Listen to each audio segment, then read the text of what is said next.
moving quickly through the state of resale report analysis. I'm on part 4. And if you've seen the last 3, well, actually 6 or 7 videos, man, because these things are really long, you're realizing kind of a trend that I'm getting into here. And that's reflecting on the history of resale to explain to you why resale is where it is today. And to give you more context, because I really think there's some videos that are out there that are getting a ridiculous amount of views because those channels have a lot more subscribers. But what I'm hoping is that even those people that are making those type of videos will come back and watch my content because it will give them a little bit more depth.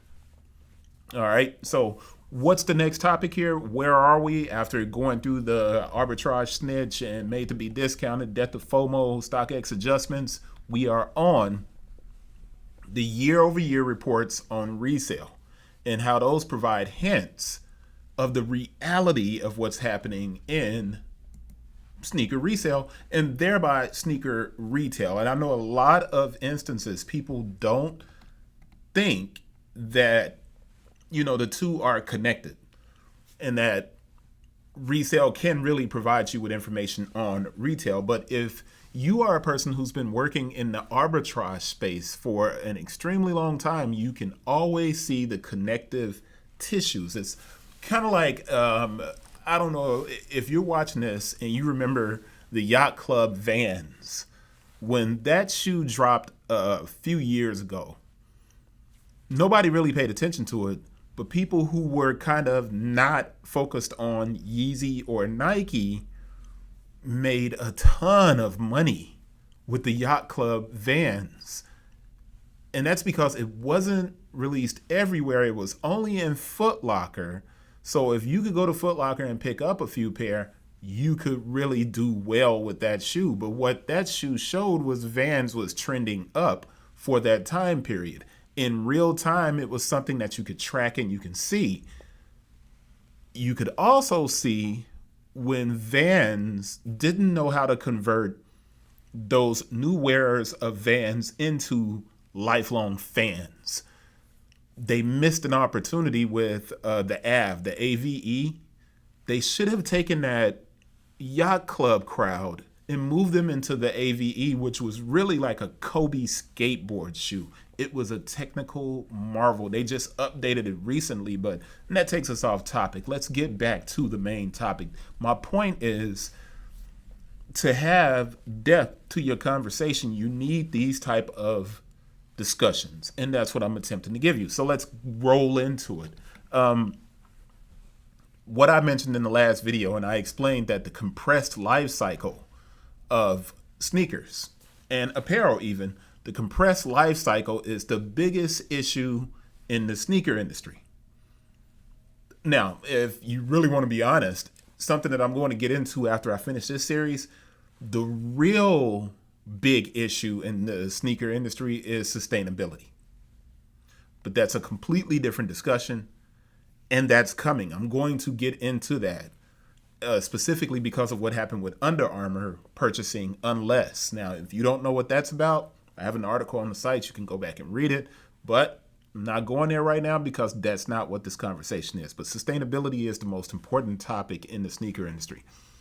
Brands, getting back to the year-over-year resale reports, brands who haven't decided to chase a weekly drop schedule, those are the brands that are seeing the benefits of patience. And those people who are being patient, those brands that are being patient, they're being supported by a very disciplined supply chain and the policies that they've created around the supply chain and bringing shoes to market. When a brand chases a number, so if they're chasing the stock market, or if they're chasing $50 billion, right? If a brand is chasing a number that they want to give to investors and give those investors what they want, brands that do that versus brands who decide to show discipline and maintain a release schedule built around the needs of athletes, those brands that I'm calling chase brands, those brands that shouldn't be. Nike should not be a chase brand. But during the Donahue era, Donahoe, hopefully I'm saying that right, they became a chase brand. And that's because this is a person coming from the tech world, eBay, and they didn't really understand that you can't force your way to a particular number. You have to be disciplined. Nike should not have become a chase brand. But when you become a chase brand, you over-index on hype as opposed to innovation.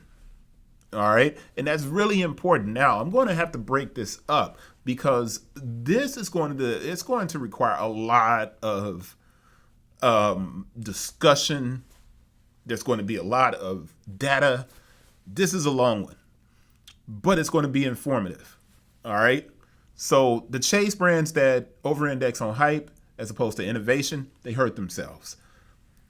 In resale, there have always been indicators there about how retail should be adjusting. And that's why I used the Vans Yacht Club as an example of something in real time that was happening that people who paid attention to it and saw it could inform Vans, but Vans doesn't talk to someone like me who may have been looking at that yacht club a little bit differently than other people. There's this immediate feedback that's available from resale. A platform like StockX provides readily available insight. It's all over the place.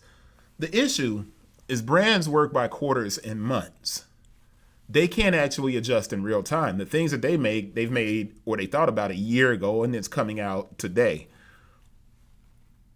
This means that a company that becomes trendy, let's revert back to the Vans discussion, will undoubtedly produce enough sneakers to satiate fans. In doing so, they commit to a downturn. These are the natural progressions of things. There's a fine line in refusing to feed the algorithm and missing out on a windfall of cash a hype product can deliver. You really can't blame New Balance for pushing 550s into the marketplace. You can't blame them.